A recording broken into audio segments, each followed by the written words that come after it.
नमस्कार दोस्तों, स्वागत है आपका अपने प्लेटफॉर्म एनसीईआरटी बाय विक्रम पर। तो दोस्तों हम पढ़ रहे हैं आपके 10वीं क्लास के मैथ का चैप्टर नंबर 5 और आज हम शुरुआत करेंगे हमारे 5.2 एक्सरसाइज के क्वेश्चन नंबर 9 से। तो आप पूछेंगे कि सर बाकी के पहले वाले क्वेश्चन हम कहाँ से करें? तो आप चैनल के प्लेलिस्ट वाले सेक्शन में जाइए, वहाँ पे आपको मैथ की प्लेलिस्ट मिल जाएगी और कंप्लीट चैप्टर आप वहाँ से पढ़ सकते हैं। तो चलिए अब हम शुरुआत करते हैं क्वेश्चन नंबर 9 से। तो आपको क्या दिया गया? आपको दिया गया है कि कोई एपी है, पहले ही बता दिया कि ये एपी के आपका तीसरा और आपका नौवां पद। तो देखिए आपको तीसरा और नौवां पद दिया गया है, ठीक है। तो क्रम से यहाँ एक शब्द आता है, क्रम से भी आपका आगे भी यूज होगा। क्रम से, क्रम से का मतलब है कि जो क्रम आपका पहले दिया गया है ना, तो वही क्रम आपको पीछे वाले जो संख्याएं दी गई उनके लिए लागू करना है। मतलब पहले कौन सा है? तीसरा पद है, ठीक है। तो ये आपका तीसरा पद कौन सा होगा? जो यहाँ पहले वैल्यू दी गई वही आपका तीसरा पद होगा। तो यहाँ से मैं पता चला कि जो आपका A3 है, भी क्या है आपका A3। A3 कितना हो गया सर? A3 4 हो गया। और नौवां पद मतलब A9 आपका कितना हो गया? -8। यहाँ तक आपको कोई डाउट नहीं? कोई डाउट नहीं सर। अब आगे पढ़िए। तो इसका कौन सा पद आपका शून्य होगा? भी कौन सा पद आपसे पूछा, मतलब n की वैल्यू आपको निकालनी है। किसकी वैल्यू निकालनी है? n की वैल्यू आपको निकालनी है। अब शून्य क्या है कि कौन सा पद शून्य है, इसका मतलब शून्य क्या है आपका? an है। an क्या है आपका? शून्य। तो ये चीजें हमें दी हुई हैं।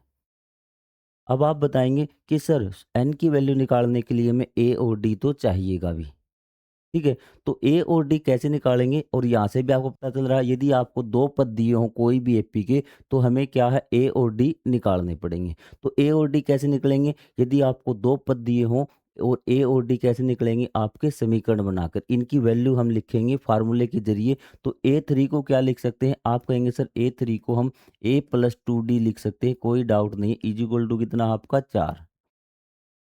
और आपको A9 को आप क्या लिख सकते हैं? A9 को लिख सकते हैं A+ में 8d, कोई डाउट नहीं। Is equal to -8। ये आपका समीकरण 1 हो गया, ये समीकरण 2 हो गया। तो जैसे ही आपका समीकरण 1 और 2 आपके पास आ जाता है, तो आप लिखेंगे समीकरण 1 में से 2 घटाने पर कोई फर्क नहीं पड़ता। आप किसी को भी समीकरण 1 या 2 मान सकते हैं, कोई आपको रट्टाफिकेशन नहीं करनी। जैसे ही हम घटाते हैं एक समीकरण में से दूसरे समीकरण में से, तो आपको सिर्फ एपी वाले में तो यही यूज होगा भी। जो समीकरण आपको क्या करना है? हमेशा घटाना है। जैसे ही घटाते हैं तो इसके निशान बदल जाएंगे, नीचे वाले के जो घटा रहे ये माइनस का हो जाएगा, ये प्लस का 8 है तो ये माइनस का हो जाएगा, ये माइनस का 8 है तो ये आपका प्लस का हो जाएगा। कोई डाउट नहीं? कोई डाउट नहीं सर। यहाँ से इन दोनों को कंबाइन करेंगे, एक प्लस का ए है और ये एक माइनस का, ये कैंसिल हो जाएंगे। ये प्लस का 2d है और ये माइनस का 8d है। तो क्या आ जाएगा? आप कहेंगे सर माइनस का 6d आपका बचेगा। ये प्लस का 8 है, ये भी प्लस का है, ये आपका 12। तो अब आपको क्या करना, जब ये माइनस का डी इस साइड जाके आपका क्या हो जाएगा? डिवाइड में आपका हो जाएगा। डी इज इक्वल टू 12/6 और ये माइनस का हो जाएगा। 6 दूनी 12 और ये आपका क्या आ गया? -2। डी क्या आ गया आपका? -2 आ गया। क्लियर है? अब आपके पास d आ चुका है, तो d एक वैल्यू लिखता हूँ, d इज इक्वल टू -2। अब आपको क्या निकालना है? आप कहेंगे सर हमें a और निकालना है। क्या निकालना है? a। अब आप इस समीकरण में क्या है? d की वैल्यू रख दीजिए। कोई सी भी समीकरण में जिसमें आपका मन करे उसमें आप d की वैल्यू पुट कर दीजिए, आपके पास a की वैल्यू आ जाएगी। तो चलिए करते हैं शुरुआत। तो चलो मैं यहाँ कर देता हूँ भी आपको, ताकि आपको अलग से समझ में आ जाए। यह क्या था? a+2d, a की जगह तो a रहेगा, प्लस में 2 आप लिखेंगे। समीकरण 1 में d का मान रखने पर लाइन लिखनी बीच में, फिर आपको ये करना। d की वैल्यू क्या आई थी सर? d की वैल्यू तो -2 आई थी और बराबर क्या है? 4। ये क्या हो जाएगा? a 2 और -2 की गुणा क्या होगी सर? -4 होगी, बराबर आपका 4। और a बराबर क्या आ जाएगा? -4 उस साइड जाके 4 + 4 आपका कितना हो जाएगा? 8 आपका हो जाएगा। अब आपके पास a की वैल्यू भी आ चुकी, कितनी? 8 आपके पास आ चुकी है। लेकिन हमारा मेन क्वेश्चन क्या था? हमें तो क्या है? n की वैल्यू निकालनी थी। किसकी वैल्यू निकालनी थी? n की वैल्यू निकालनी थी। हमारा क्वेश्चन ये था। अब हमारे पास a आ चुका है, d आ चुका है और an की वैल्यू हमारे पास है, तो अब हम n की वैल्यू निकालेंगे भी। तो n की वैल्यू निकालने के लिए अगले पेज पे चलते हैं हम। a इज इक्वल टू कितना आया sir? a is equal to हमारा 8 आया है। d इज इक्वल टू क्या आया है? हमारा -2 आया है। और आपको an कितना था? an आपका 0 था। कोई डाउट नहीं, कोई डाउट नहीं सर, बिल्कुल सही है। हमें n की वैल्यू निकालनी है। किसकी वैल्यू निकालनी है? n की वैल्यू हमें निकालनी है। यहाँ तक क्लियर? कोई डाउट नहीं। अब हमें an का फार्मूला क्या होता है सर? an का फार्मूला होता है a प्लस में n माइनस वन और आपका d। बस आपको कुछ नहीं करना, वैल्यू पुट करनी है और n की वैल्यू निकालनी है। तो an की वैल्यू 0, a की वैल्यू 8 प्लस में n माइनस वन, और d की वैल्यू क्या आपकी? -2। कोई डाउट नहीं सर, वैल्यू पुट करी, हमें कोई डाउट अभी तक नहीं है। पहला काम क्या है, आप 8 को इस साइड ले आइए, ए को। तो ए को लेके आएंगे प्लस का 8, तो इस साइड क्या हो जाएगा आपका? माइनस का 8, ये आपका हो जाएगा अभी। सॉरी, ये इस कलर का एक बार चलने लगा, एक बार मुझे कलर थोड़ा सा, ये क्या हो गया आपका? माइनस का 8। ठीक है, बराबर क्या बच गया? आप कहेंगे सर n माइनस वन बच गया आपका, और क्या बच गया? माइनस का 2 बच गया। अब ये -2 इस साइड क्या है? गुणा में है, इस साइड आके क्या हो जाएगा? ये डिवाइड में हो जाएगा। क्या हो जाएगा? डिवाइड में। -8 डिवाइड बाय -2 ऐसे कर लीजिए, और आपका क्या बच जाएगा? n minus one. तो ये क्या हो जाएगा? ये आपका 4 हो जाएगा। क्या हो जाएगा? 4। 2 चौके आपका 8 हो जाएगा। क्लियर है? कोई डाउट नहीं, कोई डाउट नहीं सर, हमें फिलहाल सारी चीज़ें समझ में आ रही है। तो इधर क्या था? n minus one. अब क्या करेगा? -1 इस साइड आके क्या हो जाएगा? प्लस का हो जाएगा, 4 प्लस में 1 5। तो n बराबर कितना आ गया? 5। तो यही आपका आंसर रहेगा कि n इज इक्वल टू 5। और अब क्या लिखेंगे आप लास्ट में? लास्ट में आपको स्टेटमेंट तो लिखनी पड़ेगी कि उस एपी का पांचवा पद क्या होगा? शून्य होगा। कौन सा पद शून्य होगा? पांचवा पद शून्य होगा। एक बार मैं इसको पांचवा पद निकाल के दिखाऊं आपको, शून्य होगा या नहीं होगा भी। तो A5 क्या होगा आपका? A5 होगा a प्लस में 4d। हम हमारे क्वेश्चन की जांच कर लेते हैं।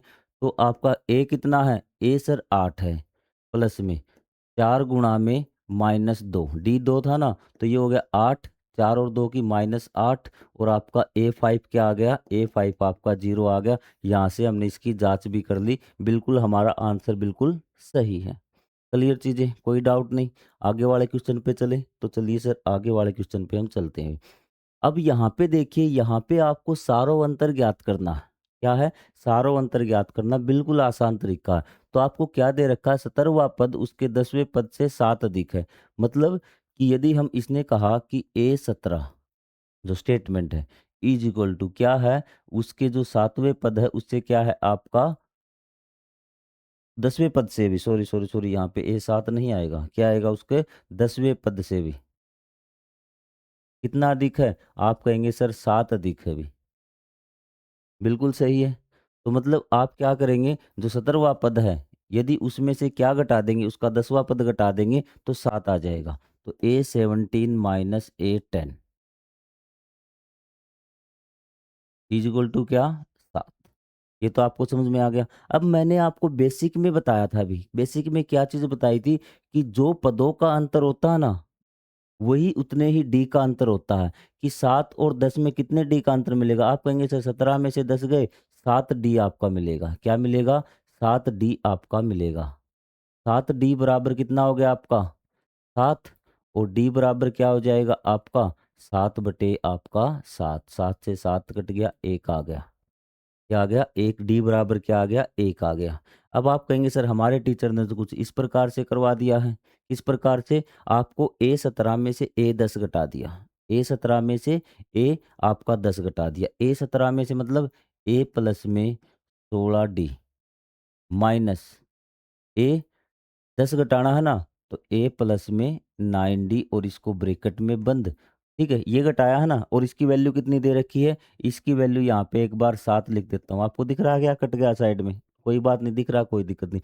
अब मैंने बताया था ना, जब हम कोई पद घटाते हैं पी वाला, तो निशान बदल जाते। तो ये देखिए कि माइनस की ए के साथ मल्टीप्लाई करेंगे तो माइनस ए, प्लस का था तो माइनस हो गया, और माइनस की इसके साथ गुणा करेंगे तो आपका -9D हो गया। किसके इनके निशान बदल गए, समीकरण में से हम घटाते थे वैसे। तो यहाँ पे देखिए, इसको हम सोल्व करेंगे, ए प्लस में ब्रैकेट हटाएंगे तब 16D माइनस ए हो जाएगा, और माइनस आपका 9D इज इक्वल टू क्या है? 7। माइनस ए से प्लस ए कैंसिल, 16 में से 9 गए। आप कहेंगे सर 16 में से 9 गए, हमारा कितना बचेगा? 7। डी बराबर 7, और डी बराबर क्या आ जाएगा? 7 बटे में 7। ये इससे 7 से 7 कैंसिल हो जाएगा। डी बराबर हमारा कितना आ जाएगा, 1 आ जाएगा। ये तरीका भी है आपका, ठीक है। और डायरेक्ट वाला ये तरीका, और डायरेक्ट करवाता हूँ आपको, क्या है, और डायरेक्ट करवाता हूँ भी आपको, ठीक है। यहाँ पर देखिए आपको ये पता चला क्या कि एपी घटते क्रम में या बढ़ते क्रम में भी, एपी घटते क्रम में आके बढ़ते क्रम में, देखिए 17वां पद ज़्यादा है ना, तो इसका मतलब क्या है, एपी आपका बढ़ते क्रम में, 10वें पद से आपका 17वां पद क्या है, आपका बड़ा है, इसका मतलब क्या है, वो एपी आपके बढ़ते क्रम में। तो कितने डी का अंतर आ गया, आप कहेंगे सर 17 में से 10 गए आपका 7 डी, बराबर क्या है 7, और डी बराबर क्या आ गया 7/7, आपका एक आंसर यहाँ पर आ जाता है बस। अब मुझे बता दीजिए कि यहाँ से आपका ए 10 में से ए 5 जाएगा तो कितने डी का अंतर आएगा, आप कहेंगे सर 5 डी, क्या आएगा 5 डी आएगा। तो इस प्रकार से आपको ये ध्यान रखना कि जितने पदों में अंतर होता है उतना ही डी का अंतर होता है। क्लियर है बात, आगे बढ़ जाएं। कौन सा पद उसके 54वें पद से 132 अधिक होगा, भी मोस्ट इंपॉर्टेंट क्वेश्चन आपका 90% एग्जाम में पूछा गया है अभी। तो सबसे पहले आपको देखिए कि कौन सा पद है, अभी आपको क्या पूछा गया है, कौन सा पद, कौन सा पद पूछा गया है, इसका मतलब आपको n की वैल्यू तो आपको निकालनी ही निकालनी है, n की वैल्यू निकालनी है। तो उससे पहले n की वैल्यू के लिए हमें क्या चाहिए, a चाहिए, क्या चाहिए, a चाहिए। a हमारे पास है, a हमारे पास है 3, d हमारे पास है, डी हमारे पास है सर बिल्कुल, A2 - A1 हो जाएगा, 15 - 3 हो जाएगा, आपका 12 हो जाएगा। और हमें क्या चाहिए था सर, AN चाहिए था, क्या चाहिए था, AN। तो इसने कहा AN क्या है, इससे आगे लिखा हुआ मिलेगा आपको AN, कौन सा पद है ना, उससे आगे आपको AN मिलेगा। मतलब AN आपको क्या है कि AN आपका क्या होगा, 54वें पद से 132 अधिक होगा अभी, क्या होगा, 54वें पद से 132 अधिक होगा। तो मतलब पहले आपको एक 54वां पद निकालना पड़ेगा, और फिर आपका क्या है, आपको उसमें 132 जोड़ना पड़ेगा, फिर आपके पास an की वैल्यू आ जाएगी। तो चलो 54वां पद निकालते हैं अभी। तो आपका a54 क्या होगा, a54 हमें निकालना होगा ना पहले, क्योंकि हम an की वैल्यू निकालने हैं, an की वैल्यू कौन सा पद उससे आगे तो होगा। तो इसने कहा 54वें पद से 132, तो a54 निकालिए, a54 क्या होगा, a प्लस में 53 आपका d होगा। कोई डाउट नहीं सर, कोई डाउट नहीं, बिल्कुल सही है। तो ए की जगह क्या आ जाएगा, ए हमारा कितना है सर, 3 है, प्लस में 53, और इनटू में डी कितना है सर, डी तो हमारा कितना आया था, 12 आया था, तो 12 आपका आ गया। तो ये कितना हो गया आपका, 12 तिये 36, और 12 पंजे 60, 60 और 3 63, कितना आ गया, 636 प्लस में 3। तो ये कितना हमारा कितना आ गया, 639 आ गया सर, कितना आ गया, A54 कितना आ गया हमारा, 639 आ गया। तो क्या ये AN आया सर, AN नहीं आया, AN तो हमारा क्या है, 54वें पद से आपका कितना होगा, 132 अधिक।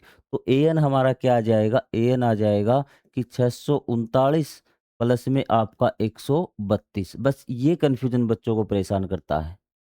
अब आपको समझ में आ गया। तो अब हमारा एन क्या आएगा, 9 और 2 आपका 11, 3 और 3 6 और 1 आपका 7, 6 और 1 आपका 7, 771। एन क्या आ गया, 771। अब हम एन निकाल सकते हैं, हमारे पास ए आ गया, हमारे पास डी आ गया, हमारे पास ए एन आ गया। अब हमारे एन की वैल्यू निकालनी है ए एन वाला फार्मूला प्रयोग करके। आप कहेंगे बिल्कुल सर अब की बार मजा आ गया, क्योंकि हमें यहाँ डाउट होता है कि ये चीज़ क्या दे रखी है।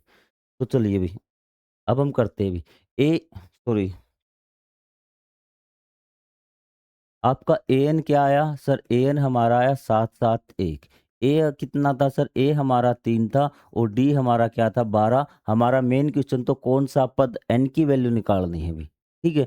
तो आप क्या करेंगे, यहाँ पे एन का फार्मूला लिखेंगे, N is equal to A plus में n-1 और आपका डी वैल्यू पुट कीजिए। एन की क्या है 7 ए की क्या है आपकी 3, ठीक है। n-1, n-1 को ऐसे ही रहने दीजिए, और इनटू में क्या कर दिए, डी आपका 12 है। आपकी इसे वैल्यू पुट करी है, कोई आपका ऐसा काम नहीं किया जो आपको समझ में ना आए। तो पहला स्टेप क्या है, ए को इस साइड ले आइए भी, 771, ये प्लस का तो क्या हो जाएगा माइनस का 3, n-1 इंटू में क्या आपका डी, और ये -3 जाएंगे, क्या बचेगा भी, आप कहेंगे सर ये बच जाएगा 7 6 8। कोई दिक्कत नहीं। बराबर n-1 और डी की वैल्यू क्या थी 12, यहाँ पे 12 ही रहने दीजिए, आपका 12 भी। अब आपका 12 इस साइड घूम के इसके बटे में आ जाएगा, भाग में आ जाएगा। ये आपकी एक संख्या, आपकी ये संख्या दोनों गुणा में है, ये इस साइड आके भाग में आ जाएगा। ये आ जाएगा 768 भाग में 12 इज इक्वल टू n-1। अब इसको भाग दीजिए भी। तो ये कितना भाग जाएगा? आप कहेंगे सर 12 तिये 36, 12 चौके 48, 12 पंजे 60, 12 छिके 72। 6 आपका हो गया, 12 छिके 72, 4 बच गया, 12 चौके 48। तो यह आ गया 64 इज इक्वल टू n-1। अब ये है ना आपका, अब ये -1 है, इस साइड आ जाएगा। तो n इज इक्वल टू क्या आ जाएगा? आपका आ जाएगा 64 प्लस में 1, n इज इक्वल टू आपका कितना आ गया? 65। n इज इक्वल टू क्या आ गया? 65। अब आपको स्टेटमेंट लिखनी पड़ेगी नीचे कि आप क्या लिखेंगे, यहाँ से देखिए भी। आप लिखेंगे कि 65वां पद एपी का 65वां पद 54वें पद से 132 अधिक होगा। नीचे आपको लाइन लिखनी है ताकि आपका कोई भी अंक कटने की गुंजाइश न रहे। आप ऐसे ऐसे लगेंगे, एपी 3, 15, 27, 29 में 65वां पद उसके 54वें पद से 132 अधिक होगा। आप कहेंगे बिल्कुल सही है सर, मजा आ गया। आगे बढ़ जाएं। चलो भी आगे बढ़ते हैं। अब हमें क्वेश्चन करना है 12 नंबर भी। हाँ, ये क्वेश्चन भी बड़ा अच्छा क्वेश्चन है और बड़े मज़ेदार क्वेश्चन है भी, ठीक है। तो हमने क्या करना है कि कोई दो समांतर श्रेणियों का सारों अंतर समान है। तो दो आपको एपी दी है और 100वें पदों का अंतर 100 है, तो इनके 1000वें पदों का अंतर आपको बताना है। ठीक है, क्वेश्चन परेशान करता है लेकिन इतना परेशान करने वाला नहीं है। तो हम एक एपी मान लेते हैं कि पहली एपी भी, जो पहली एपी है वो आपकी क्या मान ली हमने? A1, उसका A2 और A3 और आपका A4। इस प्रकार ये एक एपी आपकी हो गई। उसके बाद हमने दूसरी एपी माना AP2 भी, ठीक है। तो इसका जो पहला पद हमने क्या मान लिया? A1। आप इसको भी मान सकते हैं पहला, इसको भी, कोई दिक्कत नहीं भी। आप कहेंगे सर टीचर ने तो हमारा A1 ये पहले करा था कैपिटल ए, कोई फर्क नहीं पड़ता भी। A1, A2, A3, A4 इस प्रकार से आपकी एपी है। और दोनों का डी क्या है भाई? सारों अंतर भी। सारों अंतर क्या है? सारों अंतर हमने क्या मान लिया? डी। क्या मान लिया? डी, क्योंकि दोनों का सारों अंतर दोनों का सेम है। इसका भी सारों अंतर सेम है और इसका भी, दोनों का डी मान लिया। अब हमने AP1 का भी, इसको AP1 कर लिया क्या? AP1 भी, इसको क्या कर लिया हमने? AP1 का 100वां पद भी। 100वां पद, 100वां पद क्या होगा सर? 100वां पद तो क्या होगा? A प्लस में 99D, यही होगा। इसका पहला पद क्या है? A1 है, तो हमने A1 कर दिया।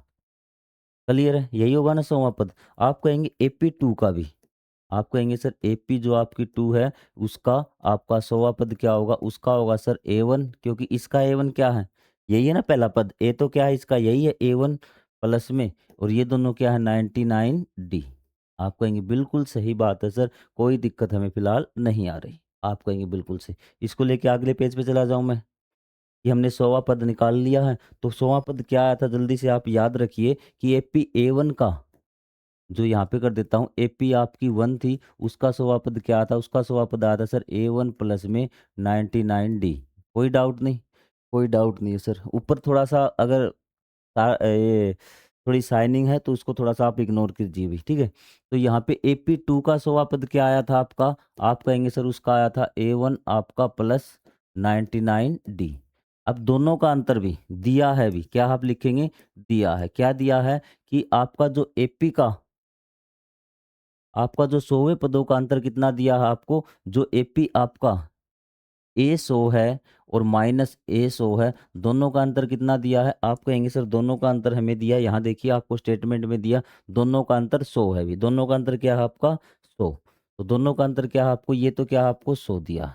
अब यहाँ पे A100 की वैल्यू और इसकी वैल्यू रख दीजिए। आप कहेंगे सर A1 प्लस में 99D माइनस A1 प्लस में 99D। कुछ नहीं किया, सिर्फ इन दोनों की वैल्यू उठा के यहाँ रखी जो दी थी, बराबर आपका 100। आप कहेंगे सर बिल्कुल सही बात है, फिलहाल हमें सारी चीज़ें समझ में आ रही, कोई डाउट नहीं है। अब इसको ब्रैकेट को खोल लीजिए। A1 प्लस में 99D माइनस A1 हो जाएगा और ये माइनस क्या हो जाएगा 99D, क्योंकि ब्रैकेट से पहले माइनस है ना, तो याद रखिए अंदर के निशान क्या होंगे, बदल जाएंगे जब ब्रैकेट आपकी खुलेगी। तो बराबर क्या हो गया आपका 100। तो ये देखिए 99D यहाँ पर है, 99D यहाँ पर है, ये प्लस की ये माइनस की दोनों कट जाएंगे, क्या आ गया A1 minus A1 is equal to क्या आ गया 100 आ गया। अभी क्या आ गया 100 आ गया, मतलब उनके पहले पदों का अंतर कितना आ गया 100 आ गया। ये चीज हमारी आ गई, लेकिन हमें तो क्या निकालना था, उनके हजारवें पदों का अंतर निकालना है। अभी इतना सोल्व कर लिया। हाँ सर, अब हजारवें पदों पर चलते हैं हम भी, किस पे, हजारवें पद पर चलते हैं। हजारवें पद इसका क्या होगा, पहली एपी का, जो एपी आपकी आप लिखेंगे AP1 का भी हजारवा पद क्या होगा, आप कहेंगे सर A1 प्लस में 999D। ये आपको समझ में आ गया, दिख रहा है, ये कोई बात नहीं, थोड़ा सा कट रहा, थोड़ा सा छोटा करके लिख देता हूँ ताकि आपको दिख जाए यहाँ पर। तो आपको लिखेंगे AP1 है, उसका आप हजारवा पद क्या होगा, उसका हजारवा पद होगा सर A प्लस में A1 है, पहला पद क्या है उसका A1, A प्लस में 99 आपका D। आप कहेंगे सर बिल्कुल कोई दिक्कत वाली बात नहीं, ए लिख दिया, ए क्या था पहली एपी का A1 और आपका 999D। और उसके बाद AP2 का हजारवा पद क्या होगा सर, AP2 का हमारा हजारवा पद होगा, उसका पहला पद क्या था A1 और प्लस में 999 आपका D। क्लियर है। आप कहेंगे सर बिल्कुल सही, आपको लिखनी है लाइन AP1 का हजारवा पद और AP2 का हजारवा पद। अब दोनों का माइनस करते हैं हम भी, तो माइनस करने के बाद क्या आएगा A1 प्लस में 999D माइनस A1 ब्रैकेट में प्लस में 999 आपका D। यहाँ पे दिख रहा, हाँ सर कोई दिक्कत नहीं है, ये हमें दिख रहा। अब आपको क्या करनी है, ब्रैकेट खोलिए, इसकी ब्रैकेट आप खोलेंगे, ये A1 प्लस में 999D, ये माइनस है, तो माइनस जब हटेगा ब्रैकेट खुलेगी, तो माइनस अगर ब्रैकेट से पहले माइनस तो अंदर के निशान बदल जाएंगे, तो क्या आ जाएगा -A1 और -999 आपका D आ जाएगा। कोई डाउट इसमें सर, कोई डाउट नहीं है। अब देखिए ये प्लस का 999 है और ये माइनस का 999D है, D की वैल्यू तो दोनों के लिए सेम है, तो आपका क्या आ गया सर A1 माइनस A1। ये आ गया हमारे हजार पदों का अंतर। तो क्या इसकी वैल्यू आपने कहीं निकाली थी सर, हमें याद आ रहा है कि इसकी वैल्यू तो हमारे पास है, A1 माइनस A1 क्या होता है आपका 100। तो यहाँ क्या लिख देंगे 100, तो हजारवें पदों का भी अंतर कितना आ गया आपका 100 आ गया। अभी क्या आ गया 100 उनका आ गया, कोई डाउट वाली बात नहीं। इसी प्रकार आपके 500वें पदे का अंतर पूछ ले, आपको 10,000वें पदों का अंतर पूछ ले, तो इसी प्रकार से आपको सोल्व करनी है। पहले आपको पहले दो पदों का अंतर निकालना है, पहले पहले पदों का अंतर निकालना है और फिर आपको इस प्रकार से उसकी वैल्यू लिख देनी है। आपको क्लियर, कोई डाउट नहीं, नहीं सर कोई डाउट नहीं, हमें क्वेश्चन अच्छी तरह से समझ में आ गया। अभी बड़े आगे वाले क्वेश्चन की ओर। ये भी जब हमने बेसिक किया था ना, तो आपको बताया था कि 3 अंकों वाली कितनी संख्याएं आपकी 7 से विभाजित है। क्या है, 3 अंकों वाली कितनी संख्याएं 7 से विभाजित है। तो सबसे पहले आपको शुरुआत करनी है कि 3 अंकों की सबसे छोटी संख्या और 3 अंकों की सबसे बड़ी संख्या 999। अब आपको देखना है कि इसका जो कौन सी संख्या जो 7 से विभाज्य होगी। या तो आप एक काम कीजिए, पहले 100 को चेक करिए, फिर 101 को चेक करिए, फिर 102 को चेक करिए, फिर 103 को, 4 को, 5 को, इस प्रकार चेक करते हुए चलिए कि 7 से विभाज्य कौन है, तो वो आपका ए आएगा। लेकिन मैंने आपको तरीका बताया था, आपको क्या करना है, इस 100 को आपको 7 से भाग देना है। तो आप कहेंगे सर 7 से भाग देंगे, 7 एकम 7, बच गया कितना 3, ऊपर से उतार ली 0, 7 चौके आपका 28, बच गया कितना आपका 2। अब आपको क्या करना है कि आपको शेष 0 आना था, लेकिन आपका शेष कितना आ गया सर 2 आ गया। तो कितना जोड़े इस 2 में कि आपका शेष 0 आ जाए। आप कहेंगे सर छोटी से छोटी संख्या जोड़नी है, अगर यहाँ पे 5 जोड़ देना तो ये 7 हो जाएगा। अभी क्या हो जाएगा 7 हो जाएगा। या फिर एक काम कर लिया, आपको शॉर्ट बता देता हूँ मैं। जब इस प्रकार पहली संख्या निकालते हैं ना, यहाँ पे आपका 2 आया है ना, 2 आया है, आप 7 में से 2 घटा दीजिए, कितना आया 5, और 5 आप इसमें जोड़ दीजिए, वो आपकी पहली संख्या आ जाएगी जो 7 से विभाजित आएगी भी। या फिर इसको एक काम ऐसे करिए, 7 प्लस में 2 प्लस में 5, 7 एकम 7 और 0 शेष आपका आ गया। तो क्या जोड़ा आपने 5, तो इसमें 5 जोड़ दीजिए भी। तो ये आपकी क्या आ गई, आपकी पहली संख्या कौन सी आ गई 105। क्या आ गई 105। ये आपको इसलिए सिखाया कि अगर 7 की जगह और कुछ आ जाए तो आपको ऐसा करना, 3 अंकों की आ जाए तो भी आपको ऐसा ही करना कि आपको नीचे शेष जीरो लाना। पहली संख्या आपकी 105 आ गई भी। उसके बाद है 99 भी, सेम यही प्रोसेस हम उसमें करेंगे, लेकिन उसमें हमने जीरो जोड़ के नहीं लाना है, घटा के जीरो लाना है अभी। ठीक है, उसमें क्या शेष को हम घटा देंगे। तो यहाँ पर देखिए भी, आप फिर उसको किससे भाग देंगे, 7 से भी। 9 9 9, 7 एकम 7, 2 बच गया आपका, ऊपर से उतार लिया 8, सॉरी 9, 7 चौके आपका कितना हो गया, आपका 28, एक बच गया आपका 19। कितना बच गया आपका 19। समझ में आया ना कि 7 एकम 7, आपका 2 बच गया, ऊपर से उतार लिया 9, 29 हो गया, 7 चौके 28, ऊपर से भी। तो आपने क्या किया, 7 दूनी 14। आपका कितना शेष बच गया, सर हमारा 5 बच गया। क्या बच गया, 5। अब आपको क्या करना, अब की बार इसमें 5 प्लस 2 नहीं करना, 2 करके शेष नहीं लेना, आपको ये शेष घटा देना, क्योंकि हमारा ये नहीं होता ना तो शेष जीरो आ जाता, संख्या आपकी 5 से भाग चली जाती। अब इसमें 5 हम घटा देंगे, कितना घटा देंगे, 5 घटा देंगे। तो हमारी लास्ट का जो पद क्या आ जाएगा कि लास्ट का पद हमारा 5 घटाने के बाद क्या आएगा, सर 5 घटाने के बाद हमारा 994 आएगा भी। कितना आएगा, 994 आएगा। अब आपके पास पहला पद आ चुका है, लास्ट पद आ चुका है। ए बराबर कितना, ए बराबर है आपका 105। और डी क्या होगा, डी हमारा क्या होगा, 7 होगा, क्योंकि 7 से विभाजन, चाहे 7 के गुणांक पूछ ले, 7 से विभाज्य पूछ ले, तो डी आपका 7 ही होगा भी। ठीक है, क्योंकि 105 से लेके 106 नहीं जाएगी, 7 नहीं जाएगी, 8 नहीं जाएगी, जब उसमें 7 जोड़ देंगे ना फिर वो आगे वाली संख्या 7 से भाग जाएगी। तो डी हमारा कितना हो गया, 7। और आपसे क्या पूछा है, कितनी संख्याएं पूछी है ना, तो कितने पद पूछे हैं आपसे, क्या है कितने पद, इसका मतलब आपको एन निकालना है अभी। कितनी संख्या या कितने पद दोनों एक ही बात है। अब आपको चाहिए एन, एन क्या होगा, एपी का आखिरी पद। क्या है, एपी का आखिरी पद। तो आखिरी पद क्या है आपका, 994। तो ए एन भी आपका कितना आ गया, 994। ये बताइए, ये सारी चीजें आपको समझ में आ गई। हाँ सर, ये चीजें हमें समझ में आ चुकी है, कोई डाउट नहीं है। अब आप वही ए एन वाला फार्मूला इसमें यूज करेंगे, इसको हटा दूं कोई दिक्कत नहीं।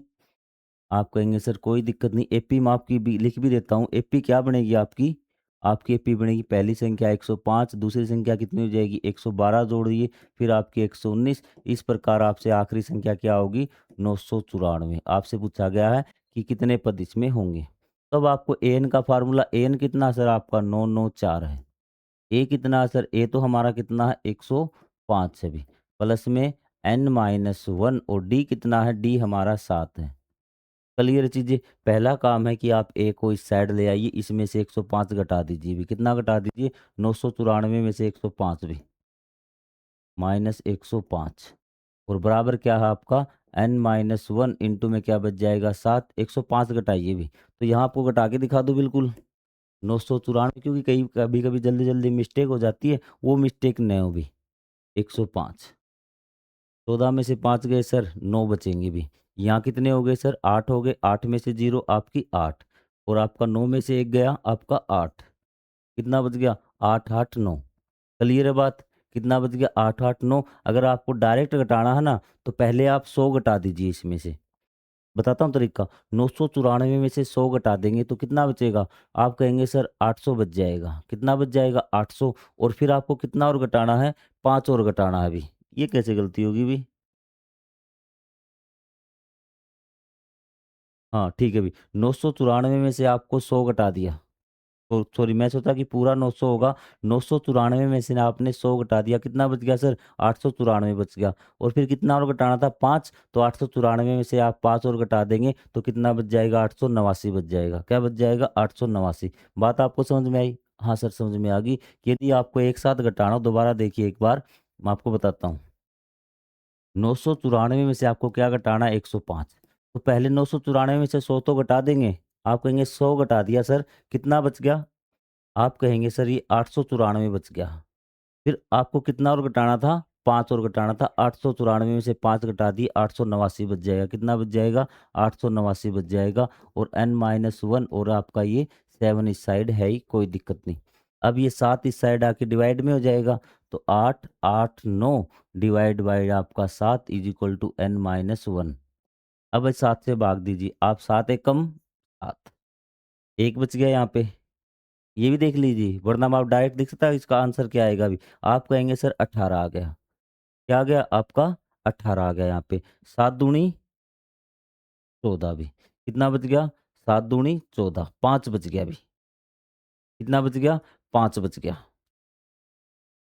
7 दूनी 14, 14 हो गया, 18 थे, कितना बच गया? 4, 4 यहाँ पे क्या हो गया सर? 49 हो गया। सत्तू सत्तू आपका 49, तो कितना आ गया? 127। कितना आ गया? 27। तो क्या आ गया? 127 बराबर है n-1। अब ये -1 इस साइड आ जाएगा, तो n इज इक्वल टू क्या आ जाएगा? 127 प्लस में 1 आपका आ जाएगा 128। आंसर इसका आ गया, कितना आ गया? 128।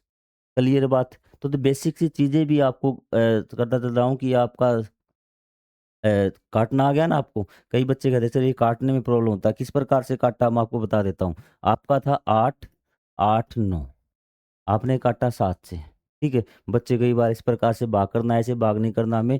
ये देखिए 8 को ले लिया हमने, 7 एक कम 7, तो 8 में से 7 गया, 1 बच गया, वो 1 इसके आगे लग जाता है अभी। तो ये हो गया 18, तो 7 दूनी 14, कितना बच गया? 4, इसके आगे लग जाएगा, ये 49 हो गया, 7 7 49, तो कितना आ गया? 127 आपका आंसर आ गया। n-1 इज इक्वल टू कितना आ गया था सर? 127 आ गया। और n इज इक्वल टू क्या आ जाएगा? 127 प्लस में 1 कितना? 128। इतना बेसिक से आपको कौन समझाएगा अभी? कहीं पे घूम लेना, कोई आपको इतने बेसिक से नहीं समझाएगा, ना आपके क्लास में, ना कहीं और पर भी। आगे वाले क्वेश्चन पे बढ़ जाएं। तो आगे वाला क्वेश्चन आपका है तो क्वेश्चन नंबर 14। तो ये हम करेंगे अगले पार्ट में। यदि आपको कंप्लीट मैथ करना है तो चैनल के प्लेलिस्ट वाले सेक्शन पे जाइए, वहाँ पे आपको कंप्लीट प्लेलिस्ट मिल जाएगी। तो मिलेंगे हम अगले पार्ट में, जिसमें हमने क्वेश्चन नंबर 14 से आगे इसके क्वेश्चन सोल्व करेंगे। तो तब तक के लिए जय हिंद, जय Bharat, thank you very much.